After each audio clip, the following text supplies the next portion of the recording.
اور اس کو واپس بلا لیا بہت بڑے اجر کے عوض اگر تو صبر کرے اور ثواب کی امید رکھے۔ اے معاذ، تیرا اجر ضائع نہ ہوگا، تیرا اجر ضائع نہ ہوگا۔ تیرا اجر ضائع ہو جائے تو تجھے کتنی ندامت ہوگی۔ جب تمہیں مصیبت پر اجر کا علم ہوگا تو مصیبت کو کم خیال کرے گا، اور جان لے رونے پیٹنے سے نہ تو مرنے والا واپس آئے گا اور نہ ہی غم کم ہوگا، اور حادثے سے اپنے آپ کو دور لے جا، اس لیے کہ وہ تجھ پر بھی نازل ہونے والا ہے، گویا کہ تجھ پر نازل ہو چکا ہے۔ پیارے درویش بھائیوں، حضرت معاذ بن جبل رضی اللہ تعالیٰ عنہ بہت پیارے صحابی ہیں، بہت پیارے صحابی ہیں۔ تو کس قدر پیارے محبوب علیہ الصلوۃ والسلام نے کس قدر پیارے محبوب علیہ الصلوۃ والسلام نے حضرت معاذ بن جبل رضی اللہ تعالیٰ عنہ کی مصیبت میں دل جوئی بھی فرمائی اور کیسی تربیت فرمائی۔ تو اللہ تعالیٰ ہمیں بھی اپنے پیارے محبوب علیہ الصلوۃ والسلام کے بتائے ہوئے طریقے پر، آپ کی سنت پر اللہ ہمیں عمل کرنے کی توفیق عطا فرمائے۔ تو یقیناً کامیابی اسی میں ہے، قرآن و سنت جو میرے پیارے محبوب علیہ الصلوۃ والسلام نے ہمیں حکم دیا اس پہ عمل کریں، تو انشاءاللہ عمل کریں گے تو ہماری دنیا بھی بہتر ہو جائے گی، انشاءاللہ ہماری آخرت بھی بہتر ہو جائے گی۔ بڑا ہی ایمان تازے والا واقعہ ہے۔ یہ صحابی رسول ہیں، بڑے پیارے صحابی ہیں، جن کا نام سیدنا ابو درداء رضی اللہ تعالیٰ عنہ ہے۔ سیدنا حضرت ابو درداء رضی اللہ تعالیٰ عنہ بہت پیارے صحابی ہیں۔ آپ فرماتے ہیں کہ حضرت سلیمان بن داؤد علیہ السلام کا بیٹا فوت ہو گیا۔ آپ بہت پریشان ہوئے تو آپ کی خدمت میں دو فرشتے آئے انسانی شکل میں اپنا مقدمہ لے کر۔ ایک نے عرض کیا اس نے میری کھیتی سے گزر کر اس کو خراب کر دیا، دوسرے نے عرض کیا حضور اس نے راستے میں کھیتی بھیجی ہوئی تھی، میں نے گزرتے وقت کافی کوشش کی اس کو دائیں بائیں کر کے گزر جاؤں، لیکن پھر بھی کچھ خراب ہو گئی۔ تو آپ نے کھیتی کے مالک سے کہا تجھے راستے میں کھیتی نہیں بیجنی چاہیے تھی، تم نے راستے میں کھیتی کیوں بیجی؟ تمہیں نہیں تھا پتا کہ یہاں سے لوگوں نے گزرنا ہے؟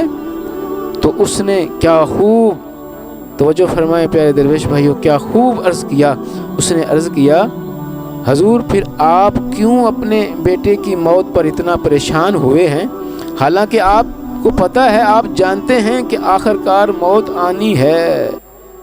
تو میرے پیارے درویش بھائیوں، کس طرح اس فرشتے نے حضرت سلیمان علیہ السلام کی بارگاہ میں عرض کیا اے اللہ کے نبی پھر آپ اپنے بیٹے کی موت پر اتنا پریشان کیوں ہوئے، حالانکہ آپ کو پتہ ہے، آپ جانتے ہیں کہ آخر کار موت آئے گی اور آ کے رہنی ہے موت۔ تو حضرت سلیمان علیہ السلام نے اس سے سبق سیکھا اور اللہ تعالیٰ کی بارگاہ میں توبہ کی، پھر کبھی اس کے بعد اپنے بیٹے کی موت پر پریشان نہ ہوئے۔ تو میرے پیارے درویش بھائیوں، موت ایک ایسی حقیقت، اٹل حقیقت ہے جو آ کے رہے گی، لیکن جب وہ آئے تو اللہ تعالیٰ کی بارگاہ میں دعا ہے کہ اللہ تعالیٰ ہمیں اپنے پیارے محبوب علیہ السلام کے دیے ہوئے طریقے سنت پہ، قرآن و سنت پہ دیے ہوئے طریقے پہ عمل کرنے کی توفیق عطا فرمائے۔ جب موت آتی ہے تو ہماری زبانوں پہ عجیب الفاظ جاری ہو جاتے ہیں۔ تو پیارے درویش بھائیوں، یہ الفاظ عموماً ہوتے ہیں کہ اگر کوئی مرد فوت ہو گیا، اس کے پیچھے بچے ہیں، تو پھر وہ زبان پہ الفاظ ایسے آتے ہیں کہ ان کا کیا بنے گا، یہ کیسے زندگی گزاریں گے۔ تو پیارے درویش بھائیوں، اللہ تعالیٰ ان کی حفاظت کرنے والا ہے، اللہ تمہیں اور ان کو روزی دینے والا ہے۔ تو جب ہم اللہ تعالیٰ پر توکل کریں گے، بھروسہ کریں گے، تو انشاءاللہ تعالیٰ اللہ تعالیٰ ہمیں اپنی رحمت سے، اپنے فضل سے نوازے گا۔ اور سماعت فرمائیں حضرت عبداللہ بن عباس رضی اللہ تعالیٰ عنہ، بہت پیارے صحابی رسول ہیں، کہ کس طرح نبی پاک علیہ السلام کی صحبت میں رہ کے ان کی کیسی تربیت ہوئی اور کس قدر وہ اللہ کی رضا پہ راضی ہیں۔ سنیں گے تو ایمان تازہ ہو جائے گا۔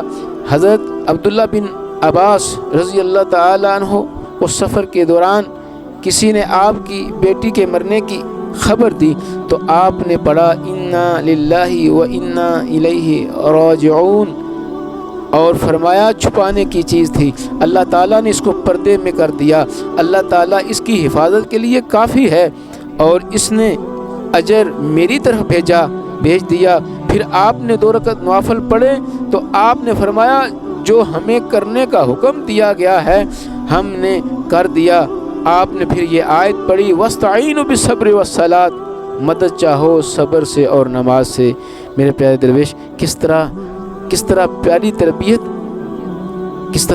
تربیت اور کس طرح پیارے الفاظ اللہ کی بارگاہ میں عرض کر رہے ہیں حضرت عبداللہ بن عباس رضی اللہ تعالیٰ عنہ۔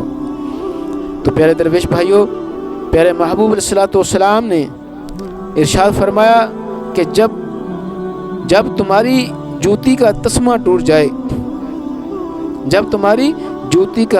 ٹوٹ جائے، اس وقت بھی پڑھو انا للہ و انا الیہ راجعون، کیونکہ وہ مصیبتوں میں سے ایک مصیبت ہے۔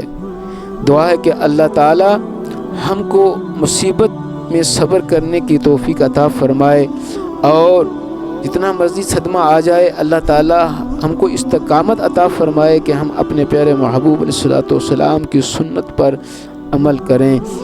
اس سے ہماری دنیا بھی بہتر ہوگی، ہماری آخرت بھی بہتر ہوگی۔